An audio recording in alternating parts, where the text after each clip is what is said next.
Hey there everyone. Today we're going to be taking a second look at the arc cannon with a focus on the capacitor variant.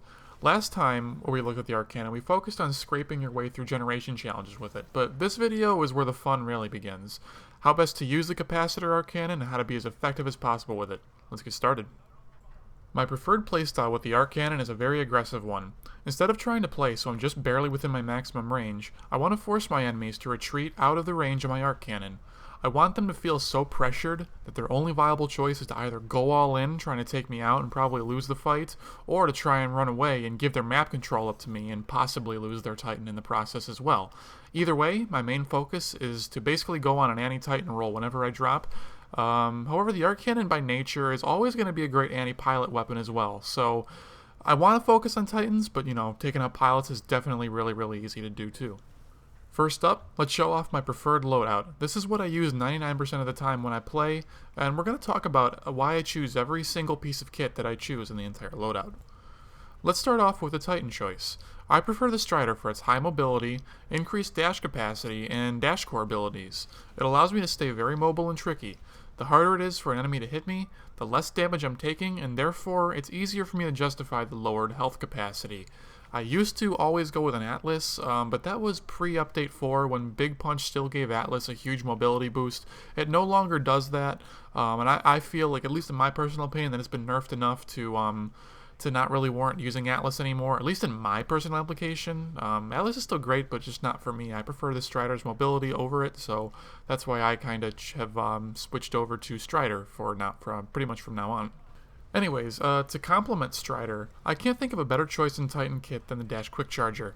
Strider's all about those dashes, so of course I want to max out my ability to perform them as often as needed.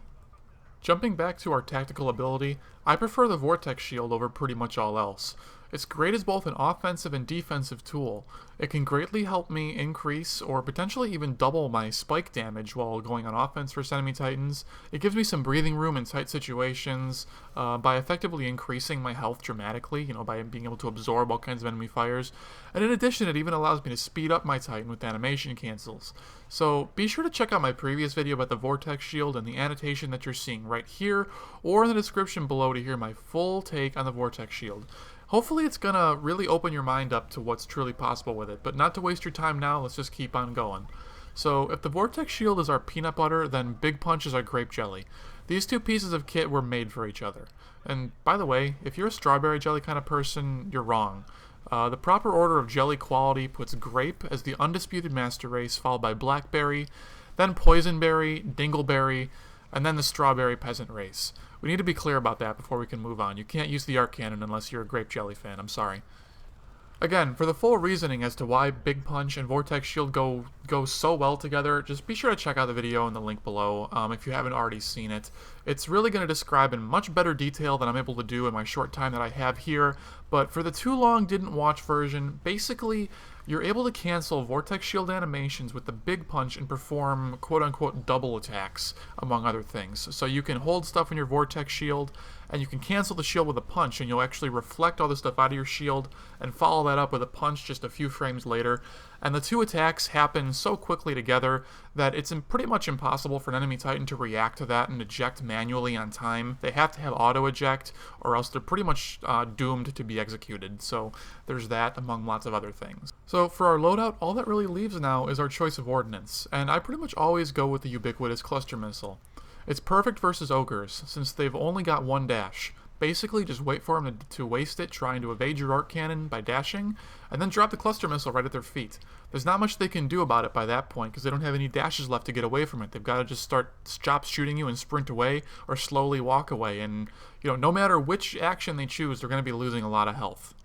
Other potential uses for it are, let's say you've got an enemy who you're pressuring very successfully, and they're trying to run away from you, like around a corner or, over a hill, whatever.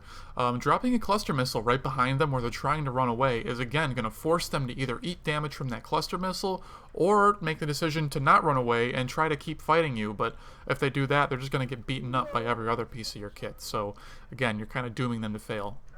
And in all honesty, this is probably the best Ordnance not only versus Titans, but versus enemy pilots as well. You have the greatest damage potential versus Titans in this piece of Ordnance, as well as like, the greatest effectiveness, in my opinion, versus infantry. I mean, you have the rocket salvos, sure, but it doesn't have a whole lot of splash. So you're pretty much going to have to be getting direct hits with that rocket salvo, and that's kind of hard when the rockets are going in this big circle, and it's kind of hard to aim them sometimes. So you get a direct hit, you're going to give something, but I find the cluster just a lot easier. It's just fire and forget, and you can just keep focusing on other things. Anyways, that's our loadout, but let's get back to the arc cannon in particular and why it's so great. Honestly, the arc cannon is effective in all game modes versus pretty much all threats, and the arc cannon is a weapon that it's only very recently receiving the recognition that I think it truly deserves in-game. If you're not already using the capacitor arc cannon, I hope that you're starting to really evaluate why you should drop whatever you're using now, unless it's a 40 mil, and why you should pick up an arc cannon instead. In general, at least on the PC side, people are finally realizing how devastating this weapon really is, and the recent metagame shift towards it has happened very rapidly, but it's pretty well deserved in my opinion. Arc cannons are pretty much all over the place, and it really makes you wonder if the 40mm really was the best Titan weapon all along. After all, the arc cannon does arc from Titan to Titan, so the crowd control of multiple capacitor arc cannons on one team focusing down a group is immeasurable. Just think about it. How do you fight it with anything other than range? If you group up with your team, you're getting splashed to death. If you separate, you're getting focused down. This weapon forces reactions out of enemy teams unlike anything else in the entire game. The only other Titan weapon, in my opinion, that even comes close is like the railgun in Last Titan Standing, and that's about it. So, okay, we've been talking about its effectiveness versus Titans all this time, but what about versus infantry? So sure, with the capacitor, we can't half-charge infantry down or just, double-click them and kill them. But, we are using the capacitor after all, so at pretty much all points in time, we should be having a full charge nearly ready. The only reason that you shouldn't have a full charge almost ready to go is pretty much either A, if you're big punching, or B, if you're vortex shielding. Otherwise, you should pretty much always have that charge nearly ready to go. Since we're using a Stryder with dash quick charger, you're going to have dashes ready very, very often, and there's no need to ever stop, holding your gun at the ready to sprint. You just don't need it. You can just keep on dashing all over the place unless, you're absolutely positive that there's no pilots nearby, and you don't need to be having a charge ready, And, I mean, those situations will happen often, but, I mean, why bother? If you have the dash quick charger on the Stryder, just keep that charge going at all points in time, and you can gib stuff super easily with almost no thought whatsoever. Anyways, combine this near instantaneous readiness with the arc cannon's non-existent travel time and very forgiving reticule, and you have a weapon that's able to snipe even the most evasive of pilots with relative ease.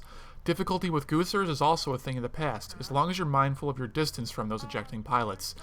Nuclear ejections, for example, those pilots do fly higher up in the air than non-nuclear ejections, so just be very wary of that, and if you're not able to hit them on their way up, don't try and hit them at their apex, because they will be out of range, so just wait for them to drop closer to the ground before you can try and shoot them, and you'll be just fine. In summary, the arc cannon with capacitor is very probably one of, if not the best, Titan weapons in the entire game, rivaled only by the 40mm cannon. It's shockingly effective in all situations so long as you're mindful of your range. Thanks to Stryder though, that's almost never an issue outside of Last Titan Standing games full of railguns. Anyways, that's about all that I have time for today. Thank you all for watching, and I hope that you've learned something new. Please like and subscribe if you feel so inclined, and in order to see more videos like this one as soon as they're released. Anyways, thanks again, and we'll see you next time.